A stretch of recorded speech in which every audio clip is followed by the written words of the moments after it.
Good evening again, and welcome to a special council meeting to review a zoning bylaw amendment. And with that, I'd like to call this meeting to order. I need a mover and a seconder to adopt the agenda. Moved by Randy and Renee.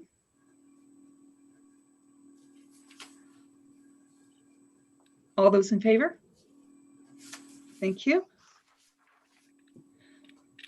So, as I said tonight, this is a public hearing to look at one zoning bylaw amendment, and its application number is ZBA 21-01 FR-186655-1 Ontario Limited.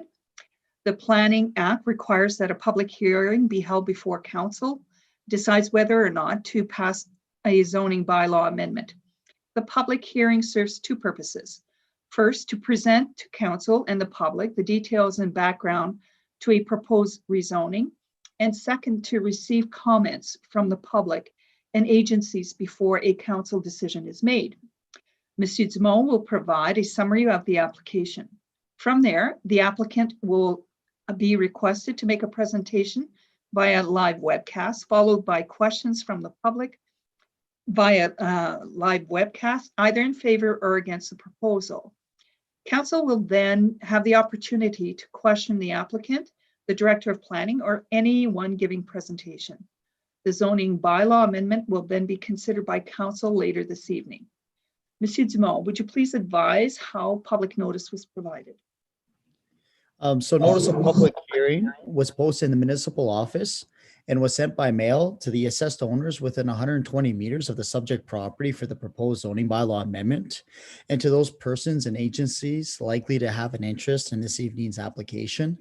The notices were sent on January 26th of 2021, being over 20 days prior to this evening's meeting, which is in the Planning Act.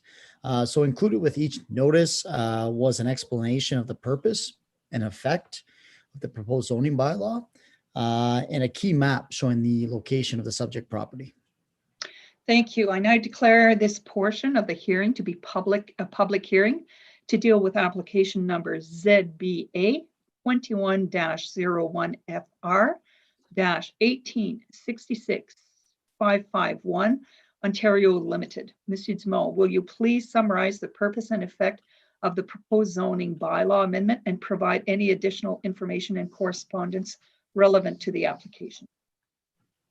So the application this evening is a concurrent application, meaning we're going to hear the zoning bylaw amendment, and at a future date, which is March 10th, the severance application will be heard by the planning board. So that's why it's a concurrent application. So I'm going to touch on why we're requesting a zoning application or zoning change.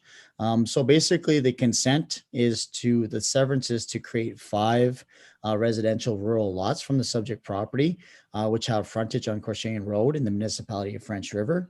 And to have those, so those lands in itself, the giant parcel of land is rural right now as we speak. So those 5 lots range from 1.15 hectares to 1.38 hectares in lot area. And the proponent is proposing a lot frontage of 50 meters. So generally in that zone, it's a requirement of 60 meters minimum for frontage and a minimum of 0.8 hectares in area. So all the severed lots, the 5 severed lots, will exceed that threshold. However, for the lot frontage, it's reasonable, and it will be acknowledged through this bylaw this evening, not only the fact that it'll be 5 lots for residential rural purposes, but also for the fact that it'll be 50 meters of frontage for those 5 lots once they are approved by the planning board, because the recommendation is favorable for that application as well. So with respect to the retained lands, they presently contain a barn and 2 sheds. The severed lots that are being proposed are all vacant presently. So at some point in time, look at building single family homes and additional structures on those properties. So with respect to the provincial legislation, which kind of ties in with our local OP, our official plan, what's unique about this site or where the area is located in relation to those provincial policies is the fact that it's in the village of Albin, which is considered a settlement area. So that's a positive because that's where the focus of growth should be and development should be. So those are positive policies that are in place, and that it basically says in the provincial legislation that any new development should be taking place in these areas in the existing built-up area because of it provides an array of different mixes of commercial, residential, industrial. So that's kind of the intent behind that, which is kind of in line with the official plan for our area. And what's kind of unique is the fact that the area is the village of Albin, but the lands are in the rural policy area. So there's kind of two designations for this particular property. Generally speaking, when we go through these applications, it's like one designation, it's rural policy area or it's mixed use. But in this case, it's unique in that sense that it's within the village at the same time it's in the rural. So you kind of have to balance both those policy frameworks. Like I said, from that perspective, it's appropriate development because it's in line with everything that the village promotes, those policies promote. So in this case, as I mentioned earlier, this kind of touches on the supportability from the severance perspective. I know we're just talking about land use, but I'll just kind of touch on that just quickly in the sense that those 5 lots that are requesting that residential rural zoning, they have adequate access at the point in time because Course Run Road is maintained year round by the municipality. So there's no new road networks in this case. Also, the municipality of French River had no objections to the severance when I was doing the circulation for comments. The minimum distance separation is not applicable in this instance, basically because there's no existing farm operations in the area. It's generally mostly as you look closer to Highway 64, more dense with just residential 1 zones. And the owner did provide confirmation with respect to heritage features that were of concern. So the owner did engage in a assessment for potential habitat like suitability for certain features. So those features provided a recommendation that supported this development, as well as the fact that the health unit provided approvals for the 5 severances too. So taking that all into consideration, it formed the application to be deemed and also supported from my perspective. I kind of already touched on the zoning. If you guys have if anyone has any questions with respect to the residential rural, I'd be more than happy to ask any questions regarding that. And as for agency comments, kind of already touched on that briefly. The municipality of French River had no objections to the severance. However, this deals with more of the severance. The parkland dedication policy will be considered, as well as drain assessment will also be considered. And possibly when you do a road transfer meeting, sometimes you'll find that there's these existing road networks within the municipality. And when people decide to sever a portion of their land, when they go get their survey done, they realize that a portion of that road is in their name. So to kind of clean that up, it's more of a housekeeping item. Is when I recognize something like that, that's when I get in contact with Melanie and say, hey, by the way, a portion of this road is going to be, because it's maintained by the municipality, is going to be transferred to the municipality. So that's what that's what the condition means for there. I already touched on the fact that Sudbury District Health Unit provided supportive comments for a septic tank and leaching bed system. Bell Canada had no concerns.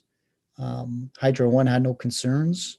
And I did receive today one objection from the public. The objection was with respect to new construction potentially happening on these 5 lots if they were to be created. And while having the potential of those, new sites having single family homes could generate, from their perspective, a negative impact in terms of traffic. So those were the two kind of concerns, was traffic and new construction with respect to their property and in the area. Other than that, no other comments were received from the application this evening. So overall, from a provincial legislation and our local policies, this fits in perfectly in terms of the village policy area, and can be supported from planning perspective for the zone change, which also support the severances, which will be held on March 10th. Thank you. I don't think the applicant is with us tonight, correct? And we don't have any members of the public online with us tonight, aside from the written objection. Okay, so are there any questions from council to the Director of Planning? Dean. Thank you, Madam Mayor. Matt, I'm kind of curious as to why there wasn't the 60-meter frontage when there's so much land available behind those lots, on past the lots.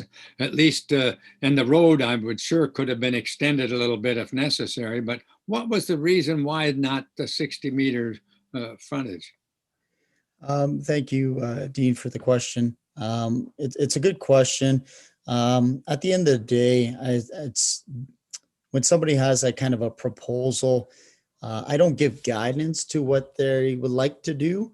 They usually generally come to me. They come with my role. They come to me with, hey, this is what I want to do for lot area, and this is what I'm proposing for lot frontages. So that's exactly what happened in this case, and where my role comes into play and saying, you know what, based on what you're proposing to me, in my opinion, this is reasonable. Even though you're not meeting the 60 meters, you're meeting 50 meters, it's still reasonable. And I have the tools at my discretion to say, hey, we can recognize this through a zoning bylaw at the same time. So it's just being able to be flexible and reasonable to a certain extent. So it's their choice at the end of the day, Dean. I think the other answer to that is, if you look at the retained portion of land, there's an existing barn, and I feel as though the owners wanted that existing barn to be maintained with the rural lands. And so when you look at the extension of the built up area to the proposal, or lot 5, that if you divide that evenly, it came out to about 50 meters. So I think that was maybe the rationale behind, I'm assuming, behind them wanting to go 50 meters, so that the barn would be with the retained parcel of land. They would have lost the barn, Matt, if they had gone on, or they had to take it down, I mean? Possibly. I wouldn't say they would have lost the barn. It would have just maybe created more issues. And what I mean by that is, like, say, for example, the last lot 5. Well, the whole intent and purpose this evening is to go to more of a residential use rather than a rural use. And so barns are for rural uses. And so it would create more hiccups and more issues than we really don't need to deal with. Like, so that's why we said, you know what, I said, hey guys, like, it makes more sense to 50 meters is reasonable. That way the barn is still with the rural use and not a residential use, because that doesn't work. Thank you. Thank you. Any other questions for Matt or comments? Seeing none, I declare this public hearing to be concluded. The zoning bylaw amendment will be considered very shortly. Please be advised that there is a 20-day appeal period, during which time any person or public body may, no later than 20 days after the day that the giving of the written notice as required by Section 3418 of the Planning Act is completed, appeal to the LPAT by filing with the clerk of the municipality a notice of appeal setting out the objections to the bylaw and the reasons in support of the objections, accompanied by a fee prescribed under LPAT. During this appeal period, no building permit may be issued or other work commence. All right, so Madam Clerk, we have a motion for tonight. Yes. So I need a mover and a seconder.